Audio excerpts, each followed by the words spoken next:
Last week in sports.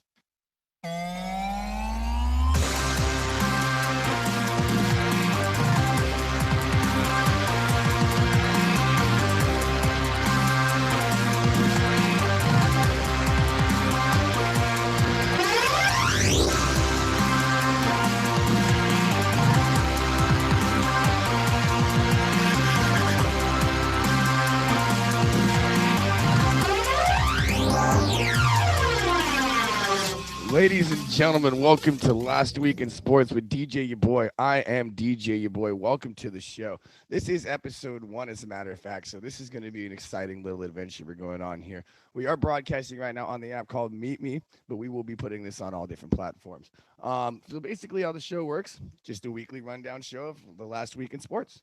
What we're going to do is we're going to go through certain topics. We're going to talk about things that I want to talk about. We're going to give you the weekly recap of some sports right now. But the two sports that we are going to stay away from right now because they just started are the NBA and the NFL. But I do have an analysis a little bit on the NBA later that we're going to get a take on. But until then, we're going to stay away from those. So first things first, first of all, I'd like to thank everybody for joining and everybody who helped me make this possible. Second of all, let's get the show going. Here we go. First things first, we're going to start with a little college football right here. First things first. Number 2, Ohio State boat race in Iowa, 54-10 in a fucking big old win. Next thing, pardon for the language there. Next one here, we have number 3, Tennessee taking down UT Martin, 65-24, another boat race. Next one, top 25 are going down here, ladies and gentlemen. Next one, Clemson, Syracuse. This was a closer game than we thought. Clemson had 4 turnovers in this game. Still somehow gets away from the loss against Syracuse, 27-21. Moving on to the next one, number 6, Alabama, 30-6 against number 24 Mississippi State. A lot of people had a lot of things on Mississippi State, expect a lot more expectations than expected, but hey, sometimes that happens when you play Alabama. And going on next, number 7 Ole Miss losing to unranked LSU 45-20. They go down to LSU and just get slapped in the mouth, and that is not what you want from your team there. Next, we have number 8 TCU beating number 17 Kansas State 38-28. In what was it was a good game in the beginning. Kansas State came out swinging to start, but then just couldn't do anything in the second half. Next, we have number 9 UCLA going down to number 10 Oregon, 45-30, going up to Oregon and making that loss there. They're going to have to recover from that somehow, some way. That's their first loss of the season. And then we have number 11 Oklahoma State taking down number 20 Texas. 41-34 in a close first half, and then the fourth quarter, Oklahoma State just turned it on. Next after that, number 13, Wake Forest taking down Boston College big, 43-15 in what we could only be called as a game that never existed. Followed by that, we had number 16, Penn State having the whiteout game actually on Saturday, going up against Minnesota, taking them to town, 45-17. Not really a big expectation or loss on that one. Then following up on the top 25 here, we've got number 21, Cincinnati, getting a close race with SMU, 29-27, taking it down. Followed up there, and then the last of the top 25, Tulane taking on Memphis, 38-28, came out strong. Memphis tried to make a press in the final second half there, but was unable to, go over the hump there.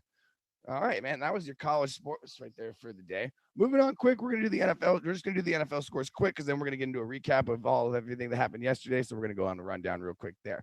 So remember, Monday night tonight, we got Bears and Patriots. Thursday night, we had Saints and Cardinals. Cardinals taking down the Saints 42-34. Followed now, we had the Bengals taking on the Falcons. Bengals taking them down 35-17.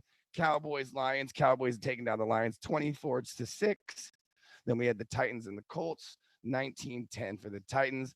Then we had the Commanders taking down the Packers 23-21, followed by the Tampa Bay Buccaneers going down to the Carolina Panthers 3-21, 21-3. Insane there.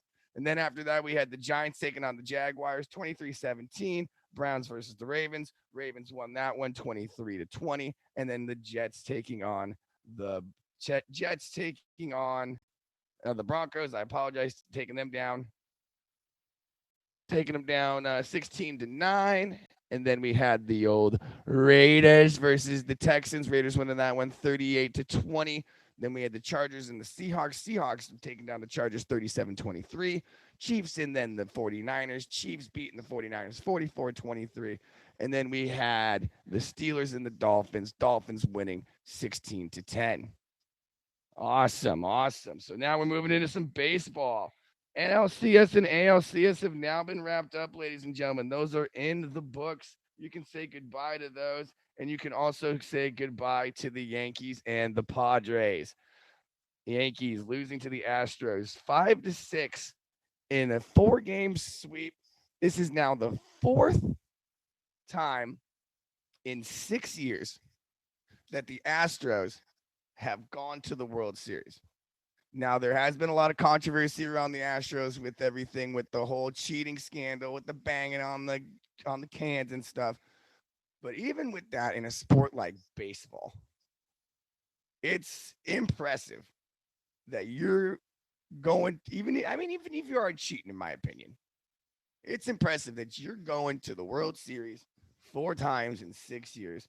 And wow, the city of Houston must be really in love with their baseball team right now. And but on the other end of that is what happened to the Yankees. I mean, let's be honest with ourselves here. I mean, you got swept. And after getting swept, they talked to Aaron Judge about possibly being able to maybe go back and re-sign with the Yankees and potentially have something where they could re-sign him. And he said he doesn't want to talk about that right now. And so a lot of people in New York are all hands on deck about whether or not it's going to be something that they're going to be able to continue.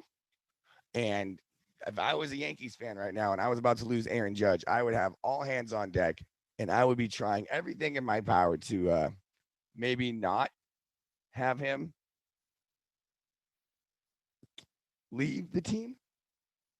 Because if he leaves, I feel like that's just the beginning of the end right there for the Yankees. I mean, obviously they're a big money team. They'll find somebody else, but I mean that guy is just an absolute stud.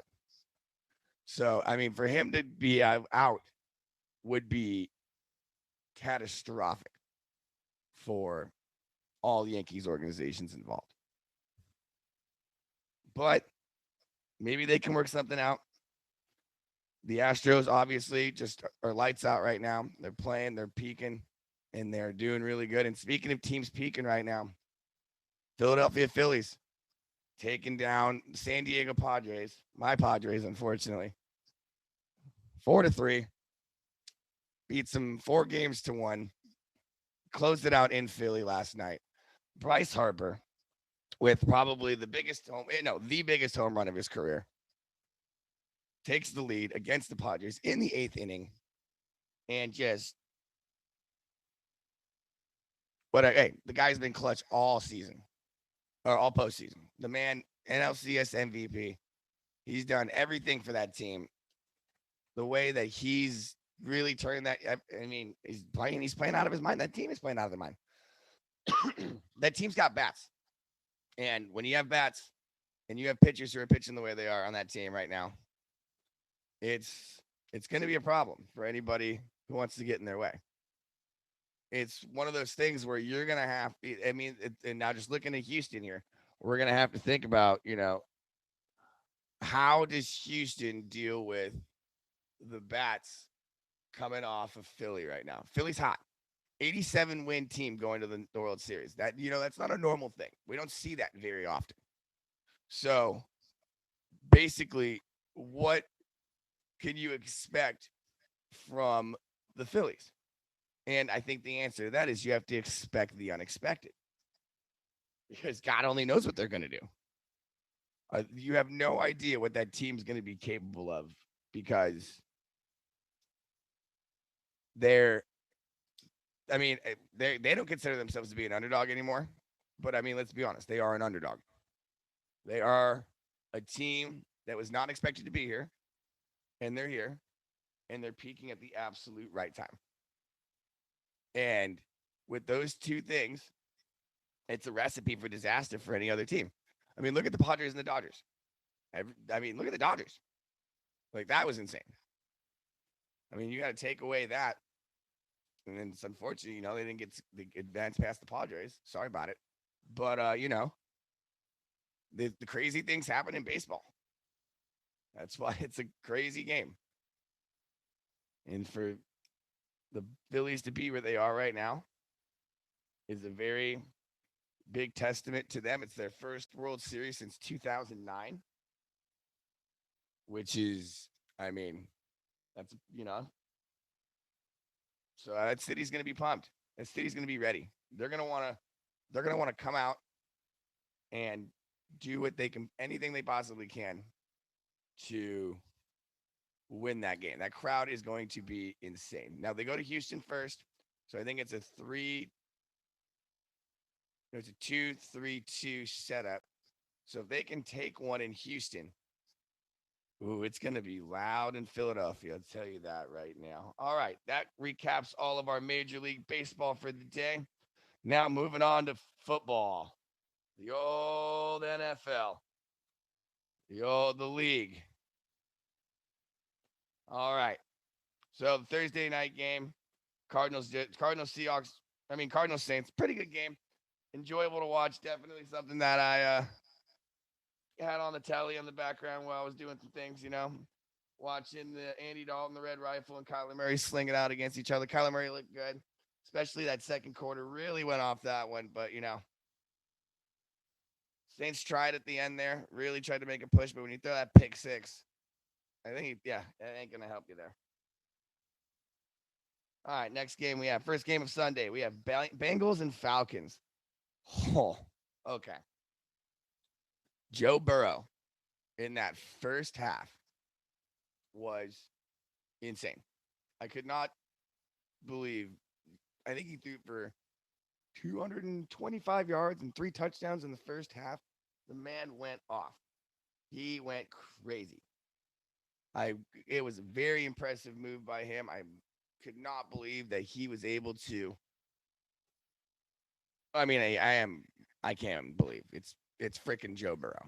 What are we talking about? The guy performs magic almost on a weekly basis with that team. So good on him. Good game for him. Unfortunately, the Falcons one quarter. You scored in one quarter. 17 points in the second quarter. 0 points in the first, third, and the fourth. What are we doing here, huh? Like, what are we doing? We can't be having that kind of nonsense. You know, one, Marcus Mariota, got to figure it out. Coaching, got to figure it out. This is one of those things where it's not, you don't have to press the panic button yet. You're 3-4, 1-3 on the road. But you gotta go. It's now or never. You got with the Saints right there, and the now or never for the Falcons right now. So they need to figure that out. All right, next game: Lions versus Cowboys. Oh man, Cowboys had 5 turnovers in this game, and Dak Prescott's return after the thumb injury and the surgery. You know what? I think he threw for about 200 yards that game, I believe. Nothing too crazy, nothing that is gonna, make anybody go crazy. But he didn't turn the ball over. He didn't nothing crazy in that manner.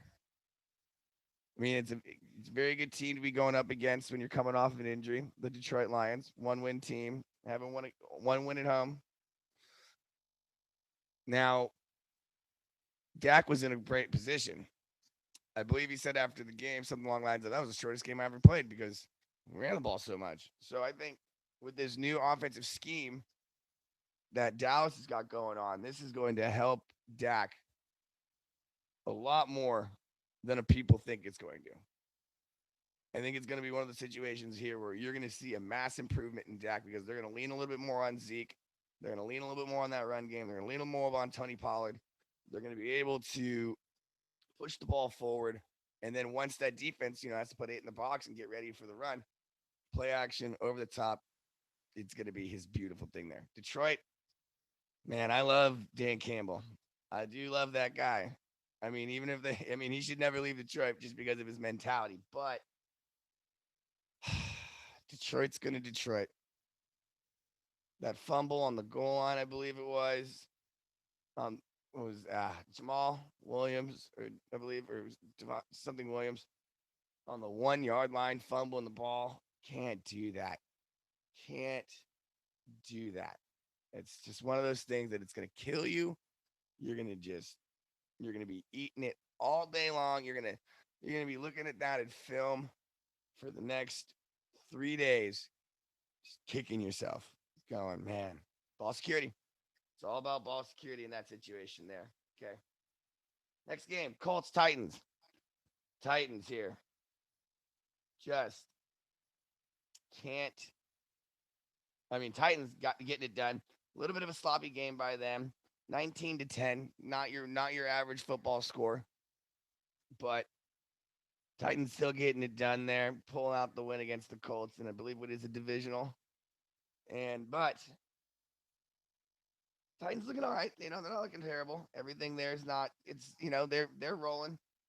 They got Mike Vrabel's running that team right now, doing a good job. He seems to have a good hold on everything, making sure that that team is still. But when I watch the Titans, I'm just like, is that a team that's going to win a Super Bowl? They're 4-2, but it's like, man, are you really? We'll see though. I mean, you have Derrick Henry, you really can't take him down. You can't knock that guy. It's one of those things where he's going to run right through you. And if he has a good day, all you got to do is just not make any mistakes and he's going to make it. Now, the Colts. Oh, man. What is going on in Indianapolis? 3 turnovers. 3. I don't. What is Matt Ryan? I mean, I know they weren't all Matt Ryan's fault, but what is going on there? I mean, if I'm 3-1, I might be pressing the panic button. I don't know. Maybe go out and get a guy. Just what is the offense is just scoreless in the first half. 1 touchdown in the second half, in the third quarter, and then a field goal. They've got to get that figured out yesterday because we can't. I mean, I can't see Matt Ryan even playing more than this season if he keeps playing like this. So, Indy's got to figure it out. Titans, I still think also need to figure it out. I have questions about the Titans, so that game was a big question mark for me. Oh man.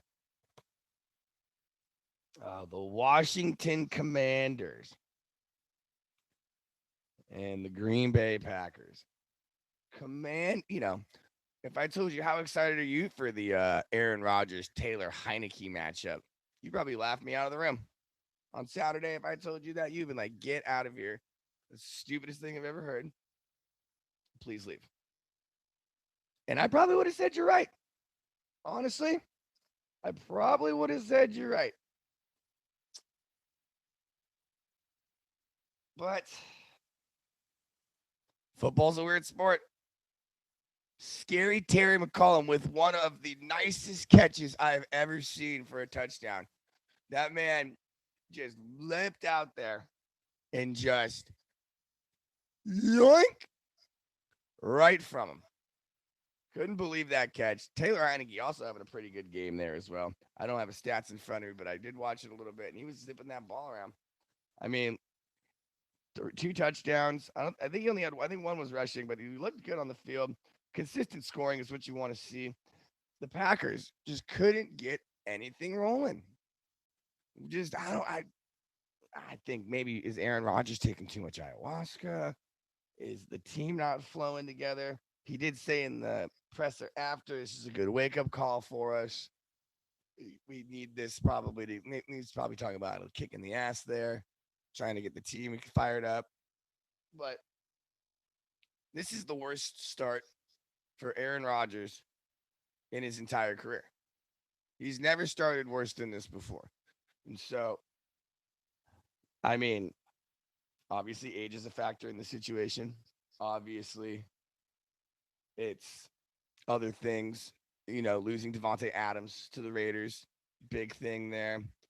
I don't know if him and LaFleur are fully on the same page together. He says that they are, but I'm not 100% sure. I mean, age is taking a toll there. His body's getting older. It may be something along those lines. I'm not 100% sure.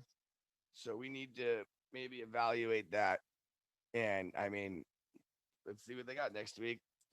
They'll go and we'll talk about it next week on the next episode of Last Week in Sports. But that's for next week. But the Commanders, though, getting a very impressive win against the Packers. All right, next game. Back to back. Bucks versus Panthers. 21-3. What is going on with Tom Brady? What is going on with Tampa Bay? That is a problem there. I mean, but good. Before that, good on the Panthers. Good on them trading your top player on the team in Christian McCaffrey. Not days before, and you go out there and you slap the Tampa Bay Bucks directly in the mouth, scoring 21 unanswered points up until a field goal by the Bucks at the end of the game. Good on the defense for stepping up.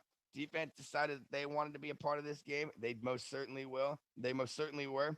They were able to make sure that Tom and the offense there couldn't get anything going. Mike Williams, though. Oh, Mike. Oh, Mike Williams, Mike Williams, Mike Williams. I feel for you, buddy. I feel for you. Ow, ow. Man, wide open. I mean, nobody around him. Just bobbles the ball and it just falls to the ground. Unbelievable. It's one of those things you hate to see it. It's it's unfortunate. So sorry to Mike Williams. Sorry to the Buccaneers for going down. Oh man, that's brutal. That going down to Carolina and losing the Panthers like that is going to be demoralizing for that team. And geez Louise, pepper cheese. All right, next game. Hold on here. Next game. Giants and Jags. Oh boy. Do the Giants look good? Ryan Dayball has got that team running on all cylinders. All of them. Literally all of them. I had my doubts about the New York Giants, but I mean, they just keep on coming. They don't stop. The defense looks good. The offense looks good. There's they're producing when they need to. Daniel Jones is not making the same mistakes he was last year. He's maturing as a quarterback. Brian Daboll might be the best coach for that team right now. I mean, but there's mistakes. The mistakes made at the end of the game as well were still there. So, what what do you do in that situation? Man, they look good though. That defense is real, dude. I mean, final play. That's a good pass from Lawrence to Kirk, and that defense just met him at the line and said, "Nope, you're going the other direction, and you're gonna have to." Sorry about it, not making it. Good on the Giants. 6-1 now. Best start for them, I think, in the past 20 years. I believe they're coming out swinging. They're having a good time. That's what you gotta love to see up in New York. You gotta love that both teams up in New York are doing good. Jets and Broncos coming up here. I mean, we had the Jets versus the Broncos, 16-9. Jets over the Broncos. I mean, it's a good time to be living in New York right now. It hasn't been for a long time. So basically, one of those situations where you want to be able to say, "Hey, I'm happy." But hey, about the Jets game, I mean, no Russell Wilson for the Broncos. I don't know if that mattered or not, the way he's been playing, but no touchdowns either for the Broncos. Only 9 points, scoreless in the second half. So obviously, we're gonna have the Broncos are in trouble. Let's start with that. Broncos are definitely in trouble right now. We're gonna have to maybe blow up that team. I'm having an issue with them right now. I had Russell Wilson as my fantasy quarterback for a little bit. I no longer do. I am safe to say that I am away and free from the Russell Wilson curse that is himself. But the Jets with Mo Salah over there, just bringing that team together, and with the issues they had with Zach Wilson in the beginning, I mean, he looked good. He had a touchdown early, and then oh no, I'm sorry. It was he was just throwing the ball. Bryce Hall had the touchdown. He had that big 52 yarder in the beginning of the game. Defense looks good. That's a team right there that you're going to want to look out for. If that defense keeps doing what they're doing, that could be an issue for some teams out there. Next one here, we got the Browns and the Ravens. 23-20. This game was back and forth the whole game. Cleveland coming out early, taking the lead, but then Baltimore taking it right back, holding on to it, and then Cleveland at the end really trying to make a press there. Not really able to. Unfortunately, not able to do exactly what they wanted, but you know what? They've got Deshaun Watson coming back, I believe, in a couple weeks here. Jacoby Brissett doesn't look bad. They just really need to, I don't know, wait for Deshaun Watson. I mean, this year is basically a wash anyway. You didn't think you were going to win a Super Bowl without your starting quarterback. So what are you going to do there? Gus Edwards, though, on the Ravens, 2 rushing tutties. Coming back from an injury, getting 2 rushing tutties. Good on him. You love to see that kind of stuff from the guys coming back right there. Next one we have right here is Seahawks and Chargers. Seahawks getting the exciting win over the Chargers, 37-23. I mean, it's definitely something that you need to think about with this whole Pete Carroll, Russell Wilson situation. I mean, Russell Wilson goes to a new team, and Geno Smith looks exactly like Russell Wilson in Seattle back when he was putting up numbers. And I believe somebody did do some stats where if you put Russell Wilson and Geno Smith's stats side by side from when they were in, like something very similar stats from coming from the pocket. And that's something that's, I mean, Pete Carroll's onto something. Obviously, I don't want to say that Russell Wilson's a system quarterback, but he might be. And I mean, Geno Smith might be in the perfect system for him as well. So there you go. Nothing wrong with that. Seahawks now 4-3, putting in some dubs here. Chargers, though. I mean, this team is just getting riddled with injuries. I am convinced that this team is cursed. I mean, this is every single season. They constantly get hurt. Whether it's Keenan Allen, whether it's Bosa. I mean, the injury bug has riddled that team for so long that it's mind boggling. It's one of those things where, and they have a new training staff. They fired all their old trainers. They fired the old doctor. What is going on in San Diego? I'm sorry, in Los Angeles, that all these players keep getting hurt. Ugh, it's it's a problem, and that's a problem that's going to be need to be solved by the Chargers organization sooner than later, because it seems to be a seasonal thing where they cannot maintain a healthy roster for a whole year, and that's an issue. But also good on the Seahawks going down to LA and letting them know, hey, we're still some dogs up here. Maybe Richard Sherman and Marshawn Lynch and Bobby Wagner and all those guys were all right about Russell Wilson. Going back to that. Sorry about it. Next game we have are the Chiefs and the 49ers. Chiefs 44-23 over the 49ers. 49ers getting Christian McCaffrey. Looking okay in the game. I believe he had about 65 yards rushing on 11 touches or 10 touches. He was averaging about 6 yards a carry. Um, but the Chiefs in the fourth quarter. Oh, I mean, Miko Hardman, three tutties. Three tutties. That's a lot of tutties. We're just being honest with ourselves here. That's a lot of tutties.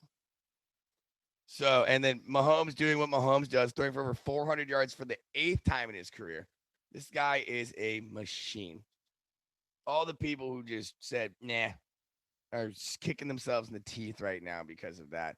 I mean, the offensive production from Kansas City is just unreal. Scoring two touchdowns in the first half, and then scoring three or scoring four. I'm sorry, in the second half. I mean, that team is scary. I mean, you look at them, and you look at a team like Buffalo, who was on a bye, and man, the AFC's got some stacked talent. But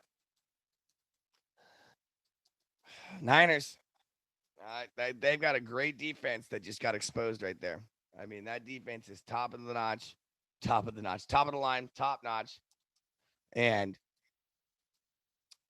I don't know what to tell you on that one. It's hopefully Kyle Shanahan with his new shiny toy, Christian McCaffrey, can figure that out.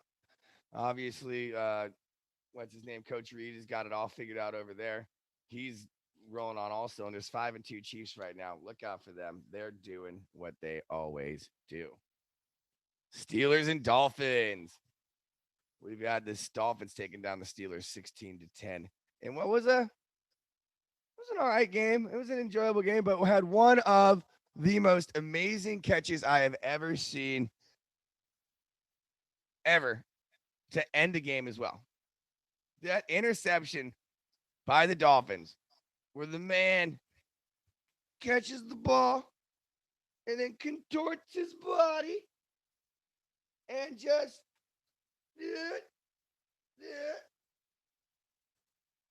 right inside the line right there for the most incredible interception I've seen in a very long time. Man, that was awesome. Kenny Pickett taking on Tua Tagovailoa in what I would like to call the concussion bowl, both coming off concussion protocol. You know, Pickett just getting ran over, and Mr. Salad Fingers Tua, which is fine, as you guys can see. He was slinging that ball around like it was not a problem at all. And, that's one thing that we like to see there, ball getting moved around, getting up and down. One of those things right there. So,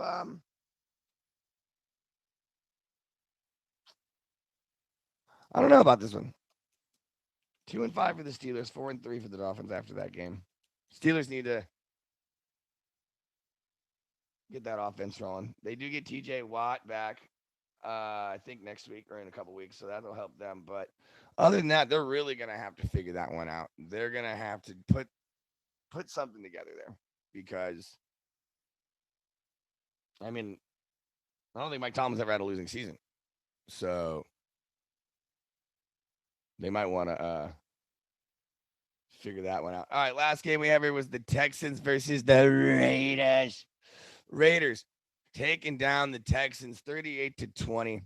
Offense was all right for the Raiders to start.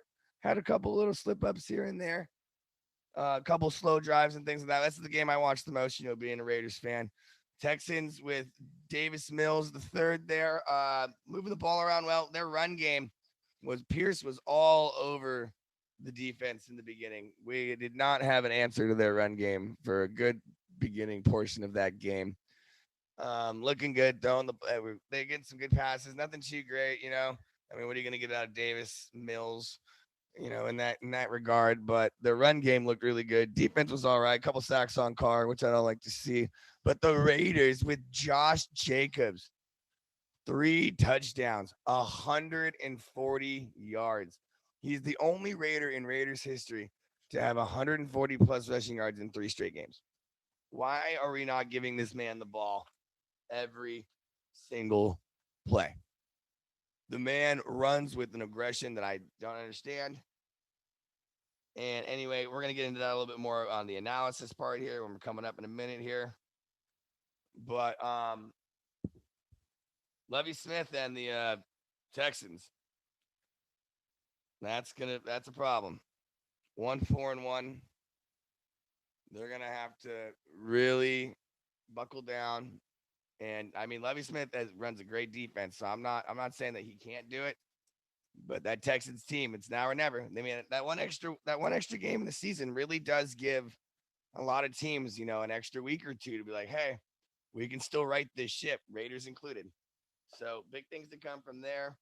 And that concludes our NFL recap for the day there. Boom, boom, boom, and boom. Let me get a little All right. So now that we got through that meat and potatoes, here's what my little couple takes on some things here. No, I know I didn't talk about basketball earlier, but I want to bring it up now. What is going on with the Lakers? I mean, this is getting like from last season to this season. This is getting really bad. You have what is people say is the best player in the NBA or the best player of all time on your team, and it's frustrating to watch. I'm not even a Lakers fan. I'm a Sacramento Kings fan. We got boat raced by Steph Curry shooting 7 3-pointers last night, okay? And I'm over here looking at these Lakers fans like, oh, that must be rough. But it's early in the season. That's why we're not covering hockey yet. That's why we're not covering a lot of basketball yet. But I did want to talk about the issues going on in Los Angeles because that does seem to be a problem that needs to be addressed. And I don't know if it's LeBron James just becoming the coach and then firing another coach. I don't know. What do you do? What do you do if you're a Laker right now? That organization is roller coastering. You have a great on paper team, but that seems to be the only thing you have there.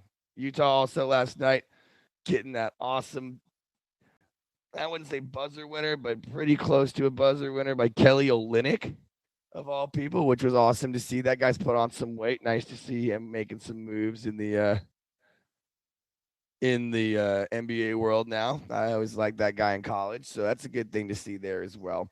You know what? But back to LA. What in the world is going on there? I don't know. All right. That's one thing there. Moving on to the next one. We got a couple bad bays. And I'm not talking about women. All right. Well, these bad bays are Green Bay and Tampa Bay. What in the world is going on with these organizations right now? And I'm telling you, it's starting from the top down. I think this is a Brady Rodgers issue. I I don't understand how two teams with that much talent are both below 500.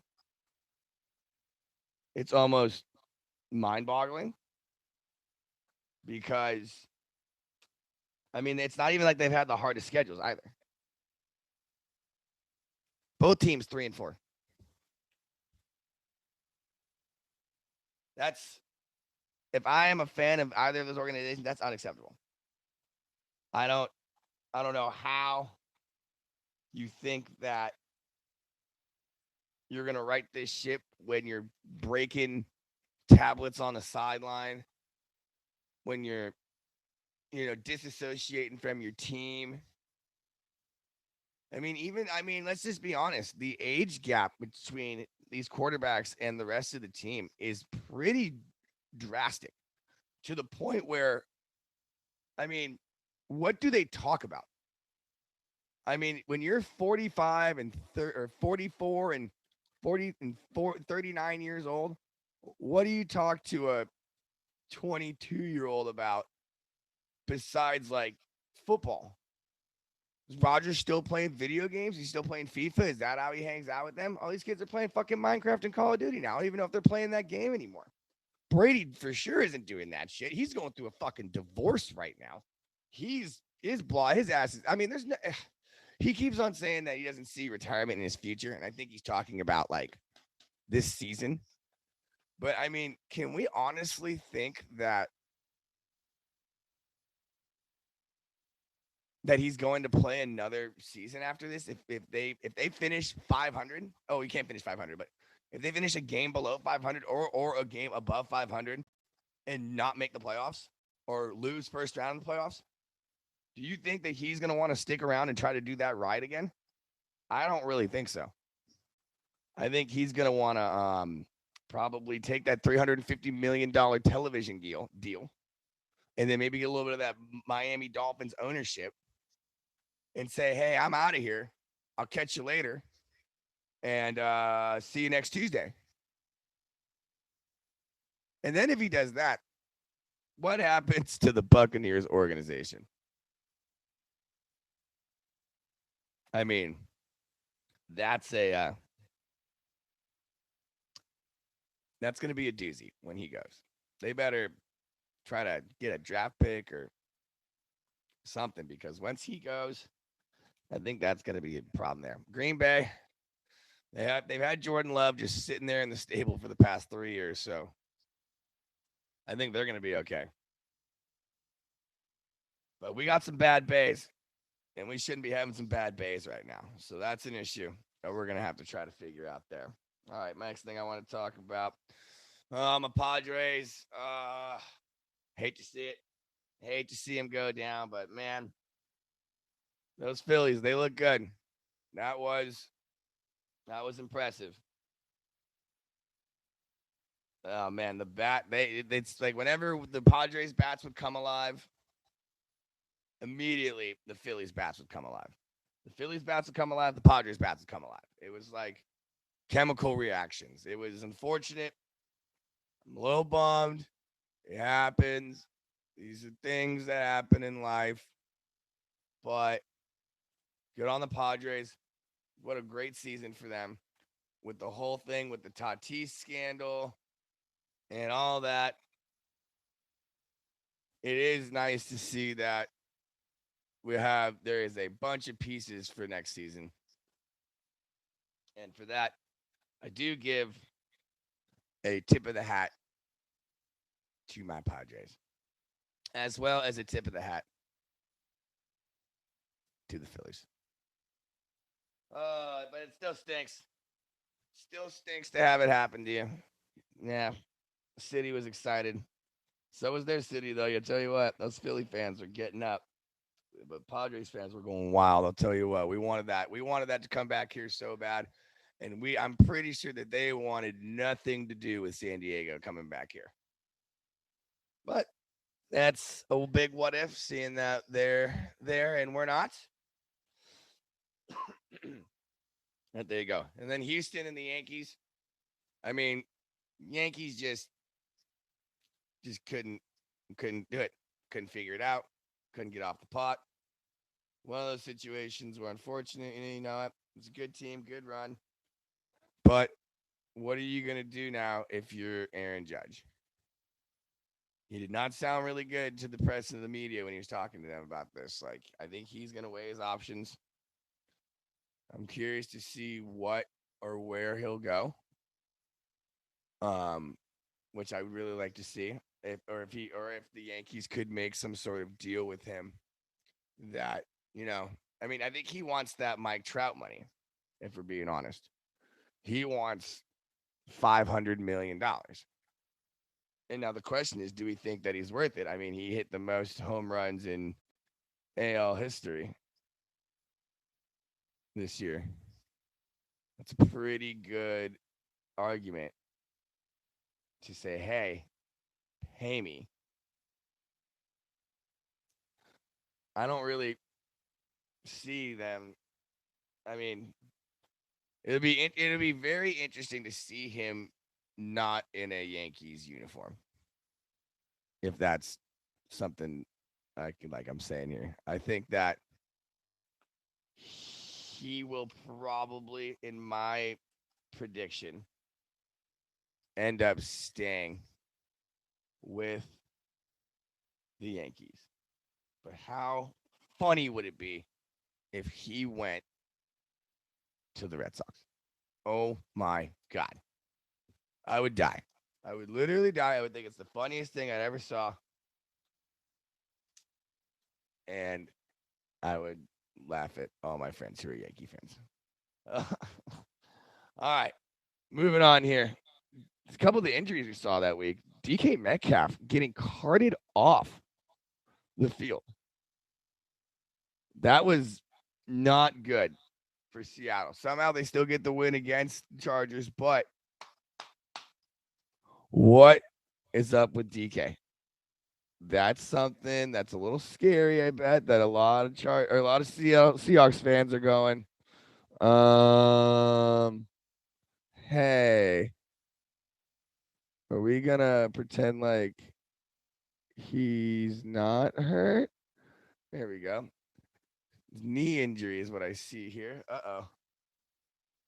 Negative X-rays, which is good, but it's seeing that Metcalf's gonna have to miss some time. Oh, something for the fantasy people out there. Just something to keep involved there. DK Metcalf going to be injured. Let's go down this injury report. A couple more people here from the NFL. Reese Hall, running back for the Jets, tore his ACL. Oh, you hate to hear it. You hate to see it. You hate that. That's a problem. If you guys had him, Michael Carter is the next man up for the Jets. So if you had Brees Hall, go ahead and handcuff Michael Carter because he is out for the season. That is a bummer. Let's see here. Lions, Amon-Ra St. Brown was ruled out with a concussion. Oh, you hate to see that.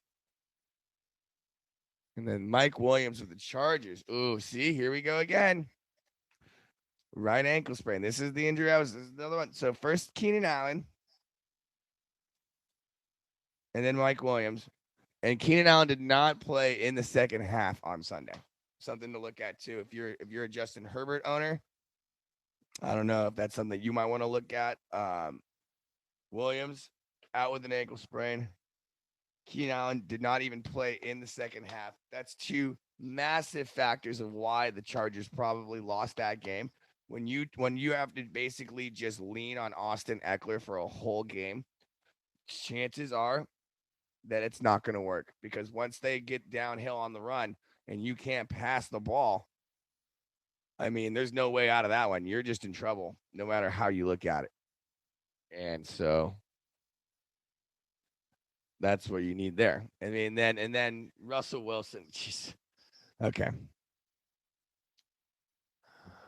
Where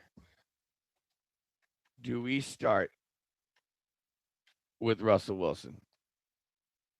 This guy is. I think earlier this week he said he had Wolverine blood. He expected to play or something like that, like making an X-Men reference, and ruled out. And they're saying that he could play week 8, so he might be out 2 weeks. Jeez Louise.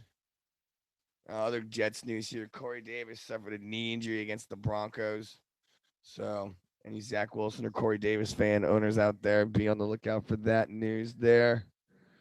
Oh, geez. As if it can't get any worse for the Broncos. Mike Boone left the game with an ankle injury as well.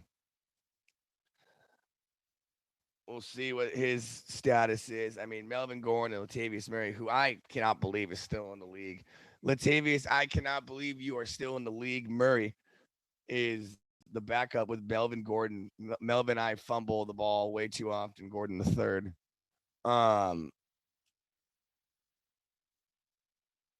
Be interesting to see what Boone's status is for next Sunday. And then any other news here? It doesn't look like we have anything in that column there. All right. Let's move on to Monday Night Football predictions. Oh, yeah. This game is going to be a burner. Oh, no. One more thing before we get to that point. I want to bring it up. The 49ers against the Chiefs. I expected a much, much closer game against the 49ers against the Chiefs there. They Deebo Samuel and Christian McCaffrey now. You got to just put the ball in their hands any way possible. Christian McCaffrey was averaging 6 yards a touch. So for them to go down, what was it, 44 or 23 to 44? I mean, come on. What are we doing there? So hopefully Kyle Shanahan can figure that out. And we'll see. All right. Enough of that. Let's move on to Monday Night Football.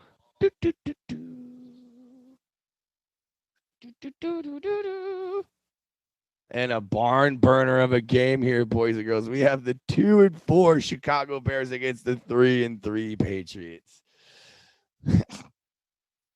Oh, Justin Fields going up against Bill Belichick's defense. I do not see this going well for the Bears. New England are 8-point favorites, making the Bears the dogs. The over-under is 40 points. For any of my bettors out there, this is the one game I'll bet on. This is the one bet I'll tell you for this one, and then we'll do the rest. I don't think we're going to do the betting show this Thursday, but we'll have a betting show next Thursday where I'll be giving you my takes on all the bets for the games coming up in the NFL and college football and some other sports. But, it looks like the Bears are going to Foxborough. So I just don't see this being a good situation for the Bears. 8 points, though. Let me think about this. 8 points. 40. Well, 40 at Gillette.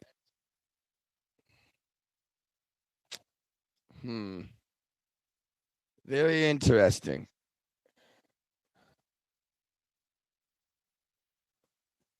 So Mac Jones is starting over Zappy. That'll be interesting to watch. Coming off of that injury. It's a good team to come off.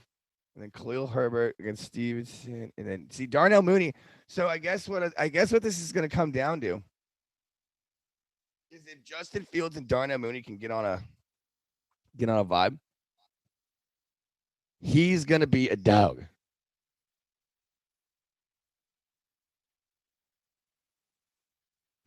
And Bears are coming out pretty healthy. Nobody coming off the injury report. And New England's got 5 guys, including Mac Jones, as questionable. Oh, man.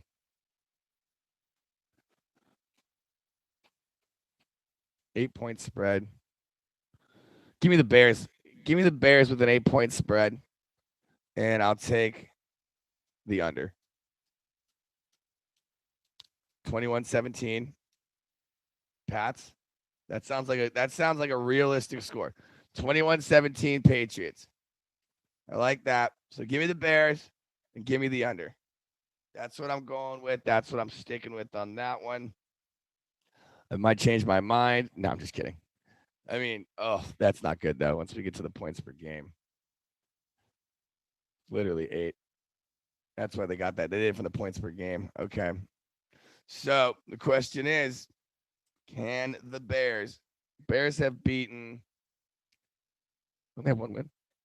They have 2 wins.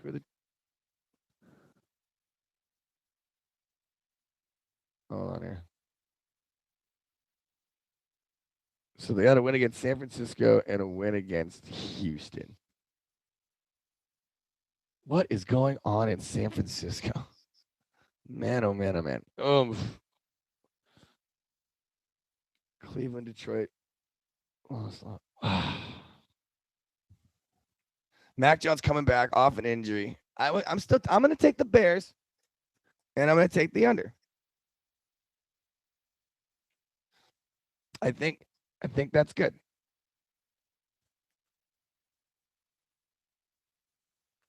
Let's see. Lost by 7, lost by 5, lost by 8, lost by 13, lost by 17. Ooh. Won by 13, lost by 17. Ooh. That was the Green Bay. What is The NFL is going upside down this year, boys and girls, and we're going to have to just buckle up and enjoy the ride. I think is what's going to have to happen here. Oof, man. 5:15 tonight in Foxborough. Is that crowd going to be there?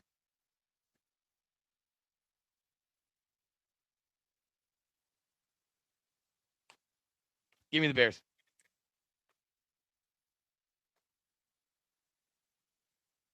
Give me the Bears in the under.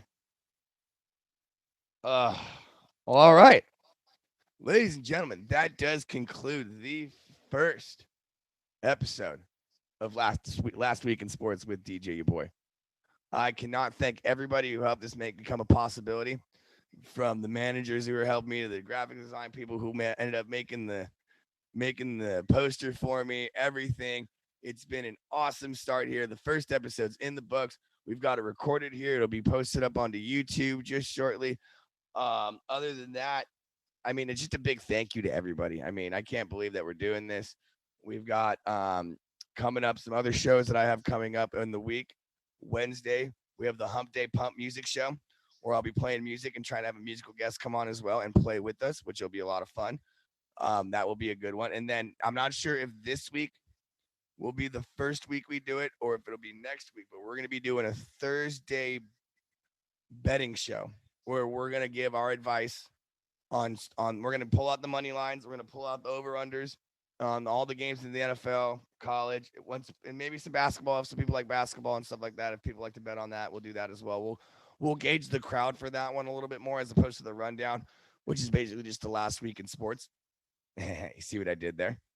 But other than that, let's see here. Like I said, a big thank you to everybody. So after this show, once I end this one, which you'll hear the outro music and I press end over here, we're going to have the after show where I'll be taking questions. If anybody has any questions, they'll be able to jump in the box, ask questions. I believe it's 200 diamonds for a question. I think it's something we have on there that you send it, you jump in the box, I answer your question, then we go from there. Other than that, I'm going through my sheet to make sure I didn't miss anything. A big thank you to everybody who helped make this a possibility once again. After show is coming up in about 3 minutes. Guys, thank you so much for tuning in to Last Week in Sports with DJ Yaboi.